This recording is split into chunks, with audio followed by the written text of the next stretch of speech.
뉴스의 깊이를 더하는 시간입니다. 뉴스 더하기 김현수입니다. 몇 년 전 인기를 끌었던 드라마 응답하라 1988.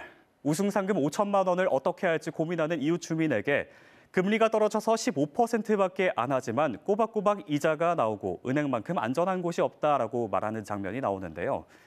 실제로 우리나라는 60년대 이후 초고속 성장과 함께 높은 금리를 유지했던 적이 있었죠. 30%에 육박하는 예금 이자로 학교에서도 학생들마다 예금 통장을 개설하도록 독려했었는데요.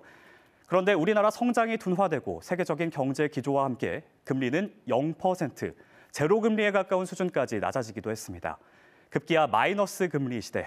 유럽의 몇몇 국가와 일본에선 돈을 맡기면 은행에 도리어 보관료를 줘야 하는 상황까지 됐고요. 우리나라도 앞선 나라들처럼 마이너스가 될 거란 일부 전문가들의 전망도 있었습니다. 하지만 올해 2022년은 세계 경제와 금융에 예측할 수 없는 폭풍이 불어닥친 해죠. 전쟁같이 불안정한 세계 정세 속 미국 물가 상승과 연방준비제도의 금리 인상으로 전 세계가 큰 영향을 받게 됐는데요. 우리나라도 바로 어제 한국은행이 기준금리를 2.5%에서 3%로 올리는 이른바 빅스텝을 단행했습니다. 이렇게 하느니 기준금리를 인상하자 은행들의 이자 경쟁이 시작됐는데요. 대전의 한 상호금융기관에서는 7%대의 적금 상품이 출시돼서 새벽부터 가입 인파가 몰리는 진풍경도 볼 수 있었습니다. 관련해서 지역 커뮤니티에 올라온 글을 보면 100명 선착순 번호표가 아침 7시 20분에 동이 났다. 이렇게 당시 상황을 설명했는데요. 물론 이런 고금리 상품들은 대부분 1년 정도의 짧은 가입 기간, 한정된 월 납입 금액, 필수 자동이체와 만기 자동이체 같은 조건이 붙는데요. 그럼에도 높은 이자라는 장점 때문에 한 푼이라도 아쉬운 사람들의 발길을 끄는 겁니다. 예금 상품도 상황은 마찬가지입니다. 시중은행들은 한국은행의 빅스텝 발표 직후 바로 오늘부터 5% 가까이 예금 금리를 올렸고요. 저축은행에서는 벌써 5% 이자를 넘어선 예금 상품도 보이고 있습니다.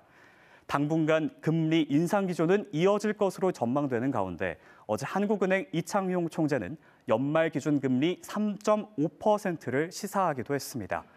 하지만 금리 인상은 동전의 양면과도 같죠. 저축 수요자들이 어떻게 하면 더 높은 이자를 받을 수 있을까 고민하는 동안 높아진 대출 이자에 얼굴에 그늘진 분들도 많습니다.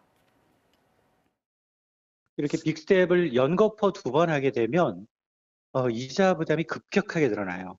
담보대출 금리 고정형, 이른바 혼합형이라고 하는데 이게 연 8% 최고 상단이 넘어갈 수 있습니다. 그래서 취약차주들, 영끌하셨던 분들, 비투하셨던 분들, 또 영세 소상공인들 지금 원리금 상환 유예 조치해놓고 있는데 그럼에도 불구하고 상당히 좀 부담스러운 수준까지 금리가 치솟을 가능성이 높다. 금융감독원은 이달 말에 은행업 감독 업무 시행 세칙을 시행하고 예대금리차 비교 공시와 금리 정보 공개를 확대할 예정입니다. 기준 금리 인상 이후 은행들이 예금 금리와 대출 금리를 합리적으로 산정하는지 소비자들이 알게 한다는 취지인데요. 변화가 큰 시기, 금융 소비자들도 상품을 선택하기 전에 꼼꼼히 따져보면 좋겠습니다. 지금까지 뉴스 더하기였습니다.